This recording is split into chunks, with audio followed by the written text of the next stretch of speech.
Welcome back, everyone. We're diving deep today into one of the most iconic scenes in American literature. The courtroom climax of Harper Lee's To Kill a Mockingbird. A timeless classic, and for good reason. Definitely. We're going to be unpacking the trial of Tom Robinson, a black man wrongly accused of assault. This is the 1930s South, remember? Racially charged atmosphere. Lee doesn't shy away from that. No, not at all. It's right there on the surface. But she also uses this scene to explore some really profound ideas about prejudice and social pressure. And the courage it takes to stand up against those things. Right, exactly. And I think one of the characters who really embodies that struggle is Dolphus Raymond. He's kind of a fascinating figure, right? Absolutely. He's this white man who's chosen to live with a black woman and their children. Yeah, which is obviously a huge social taboo in Macomb. But instead of confronting that prejudice head on, he kind of plays this elaborate role, you know? He does. He pretends to be a drunkard, always carrying around that brown paper bag with the straw sticking out. Right. It's a performance. It is. A calculated way to give the townspeople a reason for his choices, an excuse to dismiss him. It's easier to label him a drunk than to actually engage with the complexities of his life. It plays into social identity theory, too. He's manipulating how people see him to avoid complete rejection. But wouldn't it just be simpler to leave Macomb? I mean, start over somewhere new? Maybe. But he stays. Maybe he feels a responsibility to challenge things from within, even if it's tough. There's that scene where Scout and Dill try his secret drink, right? The Coca-Cola reveal, such a clever moment by Lee. His whole persona, the drunken act, it's all a facade. And he reveals this truth to children. Why do you think that is? Well, he says it himself, right? You're children and you can understand it. He sees their innocence, their lack of prejudice. They haven't been fully shaped by Macomb's societal norms yet. Exactly. He trusts them with the secret because they still have that clear vision, that ability to see through the hypocrisy. He also tells Dill, who's pretty upset by the trial, that when he grows up, he won't cry so much anymore. What do you make of that? It's a sad statement, really. Almost like he's saying, the world will eventually harden Dill's heart, make him less sensitive to injustice. Like that ability to be outraged by what's wrong slowly gets chipped away as you get older. It's a loss of innocence, in a way. And then there's that line that always sticks with me. Cry about the simple hell people give other people without even thinking. Cry about the hell white people give colored folks without even stopping to think that they're people too. Powerful stuff. It cuts right to the heart of the casual, everyday prejudice that's so pervasive in Macomb. It's not about grand acts of hatred. It's about the constant dehumanization that goes almost unnoticed. Like breathing in poisoned air. Yeah. You don't even realize it's happening until it's too late. But okay, let's shift gears a bit and talk about Atticus Finch's closing argument. This is where things really heat up. Absolutely. This is where we see Atticus's legal brilliance on full display. He's a master strategist. And he does something pretty unexpected right off the bat. He sheds his usual formality, takes off his coat, loosens his tie. It's a calculated move. He's breaking down those barriers between himself and the jury, making himself more relatable. More human. Exactly. And then he just starts dismantling the prosecution's case, point by point. Piece by piece. With such clarity and precision. One of my favorite lines is, "This case is as simple as black and white." He's cutting through the noise, highlighting the stark reality of the situation. And the absurdity of the accusations against Tom. Right. Then he points out that Mayella Ewell, the alleged victim, tempted a Negro. Turning the tables, exposing that deeply ingrained prejudice, the idea that a black man is inherently dangerous and a white woman is always the innocent victim. It's like he's peeling back those layers of assumptions, revealing the ugliness beneath. And then there's that line that completely undermines the prosecution's entire case. Some Negroes lie, some Negroes are immoral, but this is a truth that applies to the human race and to no particular race of men. He's saying dishonesty is not tied to race. It's a human flaw. Exactly. We're all capable of it. And then he talks about the evil assumption that all Negroes lie and reminds the jury that in our courts, all men are created equal. Powerful stuff. He's appealing to their sense of justice, to the very ideals of their nation. But we know, in reality, those ideals are far from being realized. Dolphus Raymond's words about the simple hell echo in that courtroom. It's almost like Atticus is trying to break through that hell, both for Tom Robinson and for Macomb itself. It's a battle for the soul of the town, in a way. And Lee doesn't let us forget that this is a deeply personal fight for Atticus. Remember Scout's observation. She sees her father sweating, something she'd never witnessed before. Yeah, it's such a small detail, but it speaks volumes. It shows just how much this case is taking out of him. He's not just delivering a legal argument, he's fighting for his belief in humanity. And we see that through Scout's eyes. She's our guide, our moral compass. She's learning about the world's complexities, the darkness beneath the surface of things. Right, and we're forced to confront those complexities right alongside her. And it's not just Atticus either. Dolphus Raymond, he's chosen this different path, living outside the system, trying to bridge the racial divide through his actions. It makes you wonder, is there one right way to fight for justice? Atticus is working within the system, Dolphus outside of it.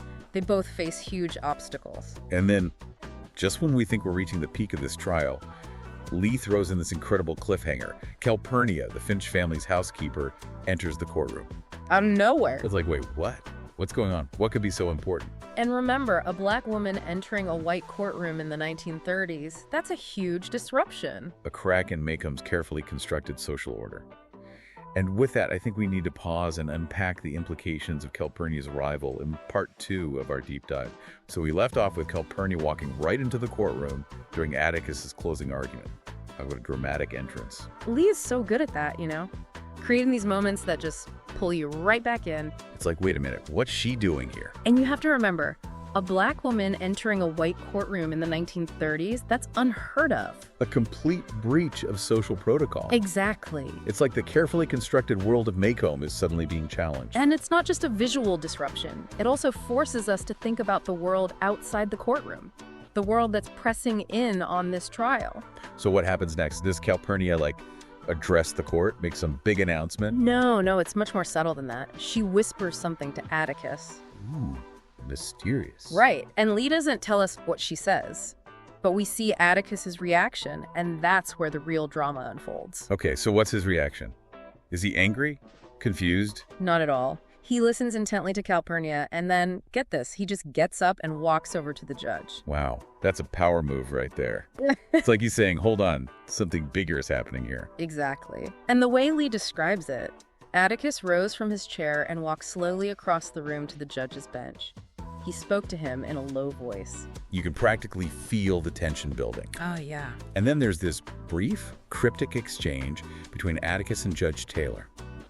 Atticus says, Judge, I'm afraid I have some bad news. And Judge Taylor just says, well, spit it out then. The suspense is killing me.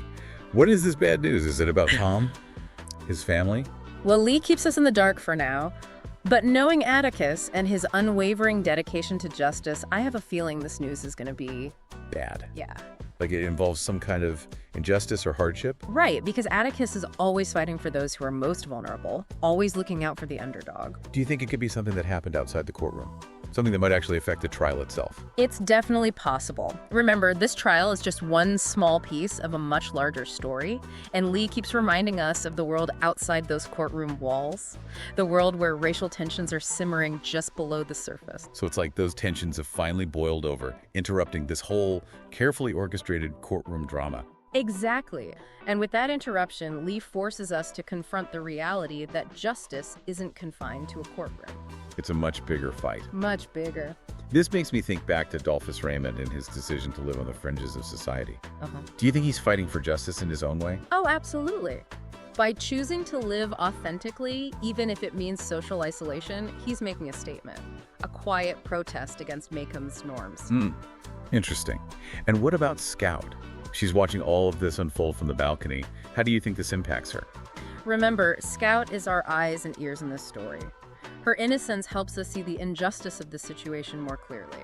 This interruption, I think, reinforces the idea that the world is a complicated place. That things aren't always black and white. Exactly. She's getting a front row seat to the messy realities of adulthood. She's seeing the hidden forces at play beneath the surface, the things people don't talk about openly. And that brings us back to Atticus. What's he going to do with this bad news? How will it affect his defense of Tom Robinson? All right, we're back, and I'm dying to know what happens next. Atticus has just gotten this bad news from Calpurnia, and the whole courtroom is just waiting with bated breath. Talk about a turning point.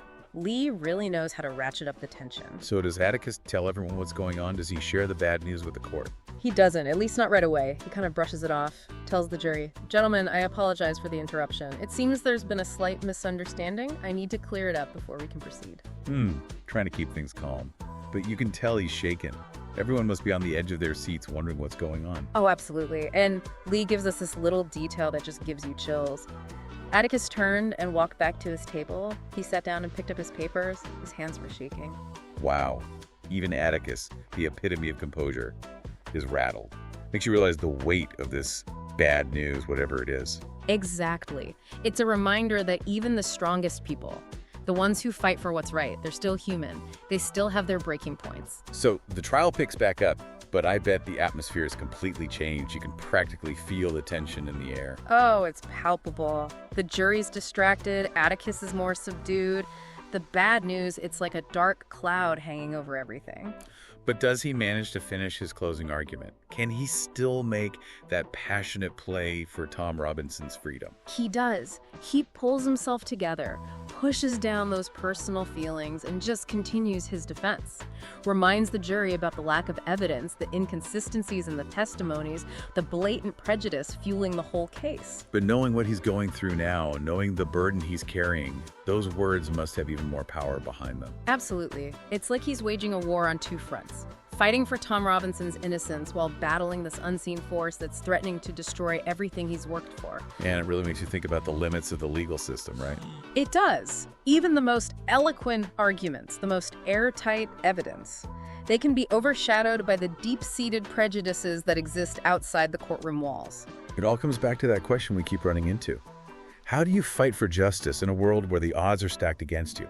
What can we learn from Atticus, from Dolphus Raymond, from Scout, about standing up for what's right, even when it feels impossible?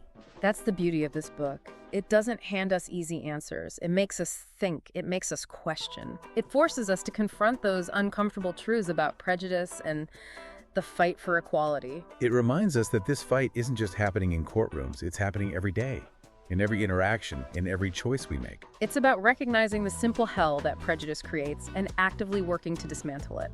And I think one of the biggest takeaways from this whole deep dive, from this whole book really, is the importance of empathy. Oh, absolutely. Seeing the world through someone else's eyes, understanding their struggles, their pain, that's where real change begins. Because at the end of the day, we're all human. We all deserve to be treated with dignity and respect. And that's a fight worth fighting for, no matter how tough it gets. Couldn't have said it better myself. And with that, I think we've reached the end of our deep dive. Hope you all enjoyed it. And until next time, keep those conversations going, keep those minds open, and keep fighting the good fight.